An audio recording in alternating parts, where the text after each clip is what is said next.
ओम शांति। आज 7 नवंबर 2025 के शुक्रवार के मीठी मीठी मधुवन मुरली के बाप दादा के मधुर ईश्वरीय महावाक्य सुनते हैं। मीठे मीठे प्यारे प्यारे बाप दादा ने कहा, मीठे बच्चे, यह संगम युग सर्वोत्तम बनने का शुभ समय है, क्योंकि इसी समय बाप तुम्हें नर से नारायण बनने की पढ़ाई पढ़ाते हैं। मीठे बच्चे, यह संगम युग सर्वोत्तम बनने का शुभ समय है, क्योंकि इसी समय बाप तुम्हें नर से नारायण बनने की पढ़ाई पढ़ाते हैं। प्रश्न है, तुम बच्चों के पास ऐसी कौन सी नॉलेज है जिसके कारण तुम किसी भी हालत में रो नहीं सकते? तुम बच्चों के पास ऐसी कौन सी नॉलेज है जिसके कारण तुम किसी भी हालत में रो नहीं सकते? उत्तर है, तुम्हारे पास इस बने बनाए ड्रामा की नॉलेज है। तुम जानते हो इसमें हर आत्मा का अपना पार्ट है। बाप हमें सुख का वर्षा दे रहे हैं, फिर हम रो कैसे सकते हैं?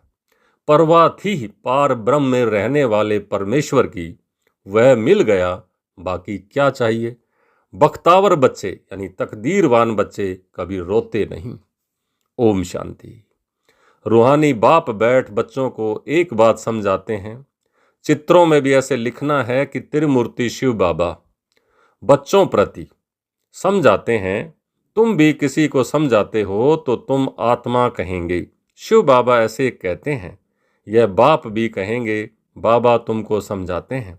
यहाँ मनुष्य मनुष्य को नहीं समझाते हैं, लेकिन परमात्मा आत्माओं को समझाते हैं, या आत्मा आत्मा को समझाती है। तो ज्ञान सागर तो शिव बाबा ही है, और वह है रूहानी बाप। इसलिए हर बात में बाबा बाबा कह करके ही समझाना है। इस समय रूहानी बच्चों को रूहानी बाप से वर्षा मिलता है। जिस्मानी अहंकार यहाँ छोड़ना पड़ता है। इस समय तुमको देही अभिमानी यानी आत्म अभिमानी बन बाप को याद करना है। कर्म भी भल करो, धंधा धोरी आदि भले ही करो, चलाते रहो। बाकी जितना समय मिले अपने को आत्मा समझ बाप को याद करेंगे तो विकर्म विनाश होंगे। तुम जानते हो शिव बाबा इसमें आया हुआ है। वह सत्य है, चैतन्य है, ज्ञान का सागर है, सत्य चित्त आनंद स्वरूप कहते हैं ना। ब्रह्मा विष्णु शंकर अथवा कोई भी मनुष्य मात्र की यह महिमा नहीं है। ऊंचे से उच्च भगवान एक ही है, वह है सुप्रीम सोल। यह ज्ञान भी तुमको सिर्फ इस समय ही है, फिर कभी मिलना नहीं है। हर 5000 वर्ष के बाद बाप आते हैं तुमको आत्म अभिमानी बनाए, बाप को याद कराने, जिससे तुम तमो प्रधान से सतो प्रधान बनते हो। और कोई उपाय नहीं है। भल मनुष्य पुकारते भी हैं, हे पतित पावन आओ, परंतु अर्थ नहीं समझते हैं। पतित पावन सीताराम कहकर समझते हैं ये ठीक है। तुम सब सीताएं हो अथवा भगतियां हो, वह है एक निराकार राम, वह है भगवान। तुम भक्तों को फल चाहिए भगवान के द्वारा, मुक्ति व जीवन मुक्ति का, तो वह निराकार राम देते हैं, ना कि त्रेता वाले राम। ये है फल मुक्ति और जीवन मुक्ति का। तो उस मुक्ति का दाता, जीवन मुक्ति का दाता वह एक ही बाप है। और ड्रामा में ऊंचे से ऊंचा पार्ट वाले भी होते हैं, तो नीचे से नीचे पार्ट वाले भी होते हैं। यह बेहद का ड्रामा है, इसको और कोई समझ न सके। तुम इस समय तमो प्रधान कनिष्ठ से सतो प्रधान पुरुषोत्तम बन रहे हो। सतो प्रधान को ही सर्वोत्तम कहा जाता है। इस समय तुम सर्वोत्तम नहीं हो, बन रहे हो। बाप तुमको सर्वोत्तम बनाते हैं। यह ड्रामा का चक्कर कैसे फिरता रहता है, इसको कोई भी नहीं जानते। कलयुग और अब बीच में संगम युग, फिर होता है सतयुग। पुरानी को नई कौन बनाएगा? बाप बिगर कोई बना न सके। बाप ही संगम पर आकर पढ़ाते हैं। बाप न सतयुग में आते हैं न कलयुग में आते हैं, वह इस संगम पर आते हैं। बाप कहते हैं मेरा पार्ट ही संगम पर है, इसलिए संगम युग कल्याणकारी युग कहा जाता है। यह है ऑस्पिशियस, बहुत उच्च शुभ समय संगम युग, जबकि बाप आकर तुम बच्चों को नर से नारायण बनाते हैं। मनुष्य तो मनुष्य ही है, परंतु दैवी गुण वाले बन जाते हैं, उनको कहा जाता है आदि सनातन देवी देवता धर्म। बाप कहते हैं मैं यह धर्म स्थापन करता हूँ, इसके लिए पवित्र जरूर बनना पड़ेगा। पतित पावन एक ही बाप है, बाकी सब हैं ब्राइड्स यानी भक्तियाँ। पतित पावन सीताराम कहना भी ठीक है, क्योंकि सब सीताओं का राम एक है। परंतु पिछाड़ी में जो फिर रघुपति राघव राजा राम कह देते हैं, वह फिर रोंग हो जाता है, वो त्रेता की तरफ चला जाता है। मनुष्य बिगर अर्थ जो आता है सो बोल देते हैं, धुन लगाते रहते हैं। और तुम जानते हो चंद्रवंशी धर्म भी अब स्थापन हो रहा है। बाप आकर ब्राह्मण कुल स्थापन करते हैं। इनको डिनाइस्टी नहीं कहेंगे, कुल कहेंगे, परिवार कहेंगे। या ना तो तुम पांडवों की और ना ही कौरवों की राजाई है, यहाँ प्रजा का प्रजा पर राज्य है। गीता जिसने पढ़ी होगी उनको यह बातें जल्दी समझ में आएंगी। यह भी है गीता कौन सुनाते हैं? भगवान। तुम बच्चों को पहले पहले तो यह समझानी देनी है कि गीता का भगवान कौन। वह कहते हैं श्री कृष्ण भगवानुवाच। अब श्री कृष्ण तो होगा सतयुग में। उनमें जो आत्मा है वह तो अविनाशी है, शरीर का ही नाम बदलता है, आत्मा का कभी नाम नहीं बदलता।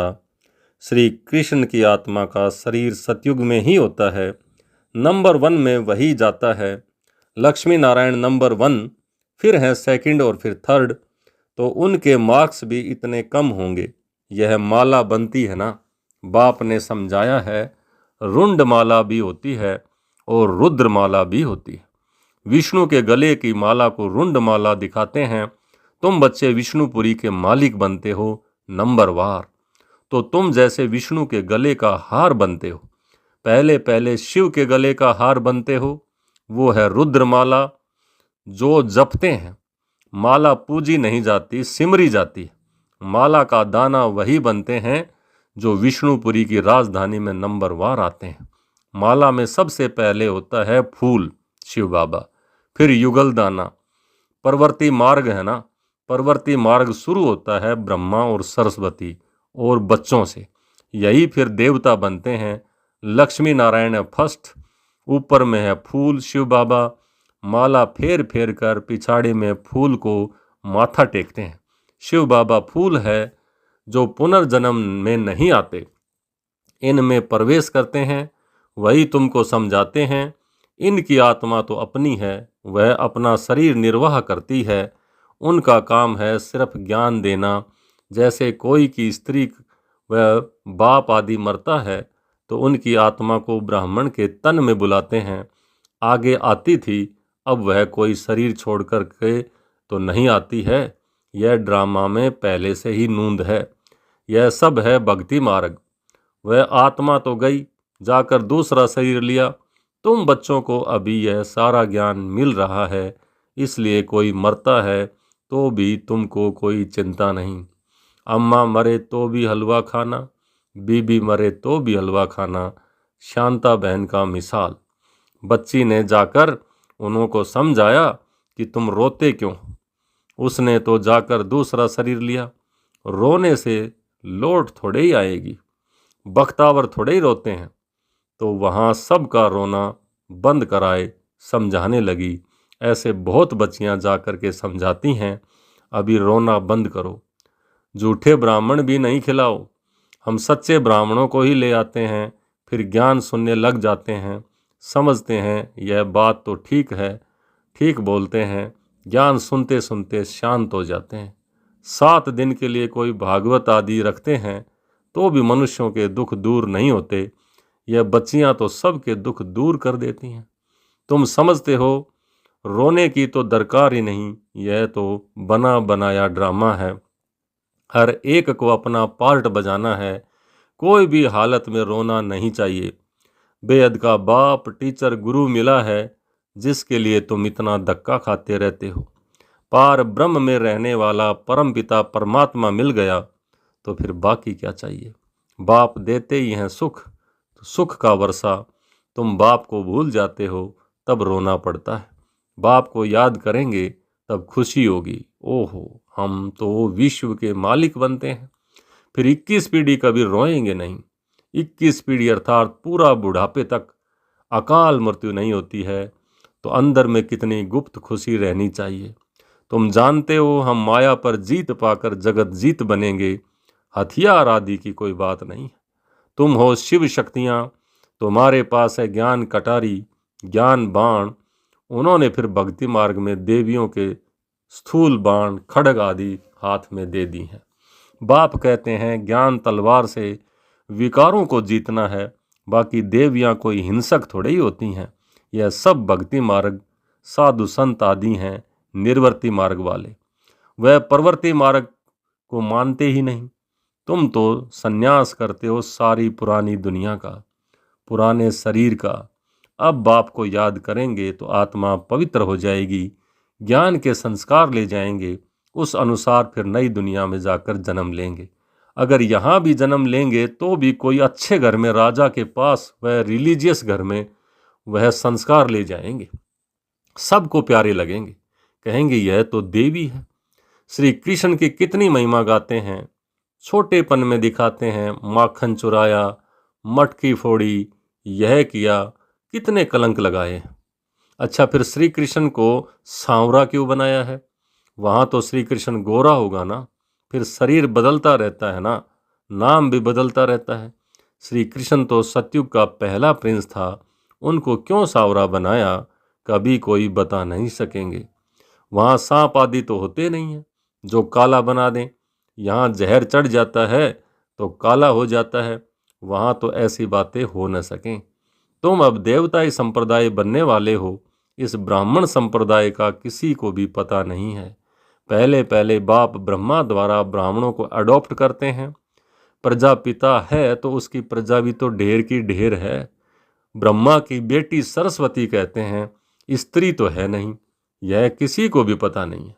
प्रजापिता ब्रह्मा के तो हैं ही मुख वंशावली, स्त्री की बात नहीं है। इसमें बाप प्रवेश कर कहते हैं तुम हमारे बच्चे हो, मैंने इनका नाम ब्रह्मा रखा है। जो भी बच्चे बने सबके नाम बदली किए थे। तुम बच्चे अभी माया पर जीत पाते हो, इसको कहा ही जाता है हार और जीत का खेल। बाप कितना सस्ता सौदा कराते हैं, फिर भी माया हरा देती है तो फिर भाग जाते हैं। 5 विकारों रूपी माया हराती है। जिनमें 5 विकार हैं उनको ही आसुरी संप्रदाय कहा जाता है। मंदिर में देवियों के आगे भी जाकर महिमा गाते हैं, आप सर्वगुण संपन्न, 16 कला संपूर्ण, संपूर्ण निर्विकारी, मर्यादा पुरुषोत्तम, संपूर्ण अहिंसक। बाप तुम बच्चों को समझाते हैं तुम ही पूज्य देवी देवता थे, फिर 63 जन्म तुम पुजारी बने, अब फिर पूज्य बनते हो। बाप पूज्य बनाते हैं, रावण पुजारी बनाते हैं। यह बातें कोई शास्त्रों में नहीं है। बाप कोई शास्त्र थोड़ी ही पढ़ा हुआ है, वह तो है ही ज्ञान का सागर। वर्ल्ड ऑल माइटी अथॉरिटी यानी सर्वशक्तिवान, ऑल माइटी यानी सर्वशक्तिवान। बाप कहते हैं सभी वेद शास्त्रों आदि को मैं जानता हूँ, यह सब हैं भक्ति मार्ग की सामग्री। मैं इन सब बातों को जानता हूँ। द्वापर से ही तुम पुजारी बनते हो, सतयुग त्रेता में तो पूजा होती ही नहीं। वह है पूज्य घराना, फिर होता है पुजारी घराना। इस समय सब पुजारी हैं, यह बातें कोई को मालूम नहीं है। बाप ही आकर 84 जन्मों की कहानी बताते हैं। पूज्य पुजारी, यह तुम्हारे ऊपर ही सारा खेल रहता है। हिंदू धर्म कह देते हैं, वास्तव में भारत में आदि सनातन देवी देवता धर्म था, ना कि हिंदू।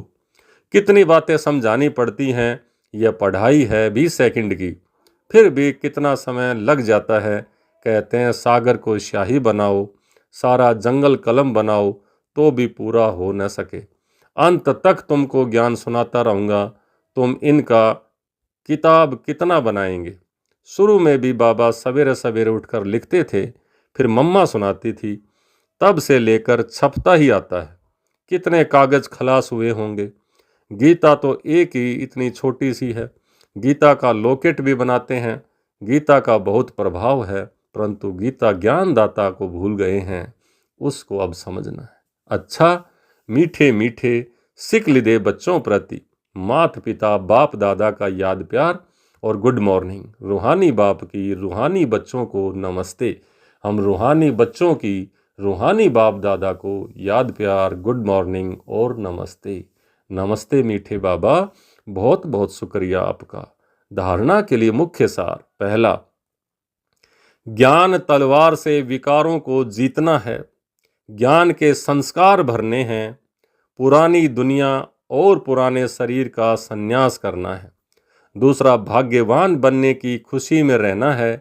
किसी भी बात की चिंता नहीं करनी है। कोई शरीर छोड़ देता है तो भी दुख के आंसू नहीं बहाने हैं। आज का वरदान, कंट्रोलिंग पावर द्वारा 1 सेकंड के पेपर में पास होने वाले पास विद ऑनर भवै। कंट्रोलिंग पावर द्वारा 1 सेकंड के पेपर में पास होने वाले पास विद ऑनर भवै। अभी अभी शरीर में आना और अभी अभी शरीर से न्यारे हो जाना। अव्यक्त स्थिति में स्थित हो जाना। जितना हंगामा हो उतना स्वयं की स्थिति अति शांत हो। इसके लिए समेटने की शक्ति चाहिए। 1 सेकंड में विस्तार से सार में चले जाएं और 1 सेकंड में सार से विस्तार में आ जाएं। ऐसी कंट्रोलिंग पावर वाले ही विश्व को कंट्रोल कर सकते हैं। और यही अभ्यास अंतिम 1 सेकंड के पेपर में पास विद ऑनर बनाएगा, अर्थात सम्मान पास कराएगा। स्लोगन है, वानप्रस्थ स्थिति का अनुभव करो और कराओ तो बचपन के खेल समाप्त हो जाएंगे। वानप्रस्थ स्थिति का अनुभव करो और कराओ तो बचपन के खेल समाप्त हो जाएंगे। अव्यक्त इशारे। अशरीरी व विदेही स्थिति का अभ्यास बढ़ाओ। विदेही बनने में हे अर्जुन बनो। अर्जुन की विशेषता सदा बिंदी में स्मृति स्वरूप बन विजयी बना। ऐसे नष्टो मोहा स्मृति स्वरूप बनने वाले अर्जुन, सदा गीता ज्ञान सुनने और मनन करने वाले अर्जुन, ऐसा विदेही जीते जी सब मरे पड़े हैं, ऐसे बेहद की वैराग्य वृत्ति वाले अर्जुन बनो। अच्छा, ओम शांति।